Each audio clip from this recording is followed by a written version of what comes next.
வாங்க இன்னைக்கு அரபு உலகத்தினுடைய ஸ்ட்ரீட்ஸ்லயும் ஸ்டேஷன்ஸ்லயும் டைவ் பண்ணலாம். என்னன்னு பாக்குறீங்களா? பப்ளிக் டிரான்ஸ்போர்டேஷன் அரபிக் சீரீஸ்னுடைய முதல் பாகத்துக்கு உங்க அனைவரையும் நான் வரவேற்கிறேன்.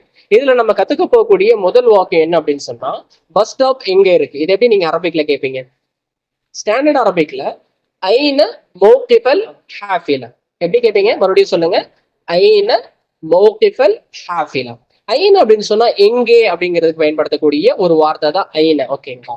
ஸ்டாப் அப்படிங்கிறதுக்கு அரபிக்ல மோகிஃப் அப்படின்னு சொல்லிட்டு ஸ்டாண்டர்ட் அரபிக்ல பயன்படுத்துவாங்க. அதே போல பஸ்ஸுக்கு அல் ஹாஃபிலா. இதான் ஐன மோகிப் அல் ஹாஃபில் அப்படின்னு கேட்கிறாங்க. ஒரு சவுதியா இருந்தா அவங்களுடைய ஸ்லாங்ஸ்ல எப்படி கேட்பாங்க? ஒயின் மோகிப் அல் பாஸ், ஒயின் மோகிபல் பாஸ். இவங்க ஹாஃபிலா அப்படிங்கிறது தூய்மையான வந்துட்டு பஸ் அப்படிங்கிறது அரபிக்ல வந்துட்டு தூய்மை அப்படின்னு சொல்லுவாங்க, அல் ஹாஃபிலா. பட் இவங்க இங்கிலீஷையும் மறுவி சேமா இங்கிலீஷையும் என்ன பண்றாங்க, அரபிக்ல வந்துட்டு அல் பாஸ் அப்படின்னு சொல்லிட்டு பயன்படுத்துறாங்க. இவங்க ஐன் அப்படிங்கிறதுக்கு ப்ரொனன்சியேஷன் எப்படி பண்றாங்க? ஒயின். அது மட்டும் தான் வித்தியாசம், பாக்கி எல்லாமே சேம். Wine மோகிபல் pass.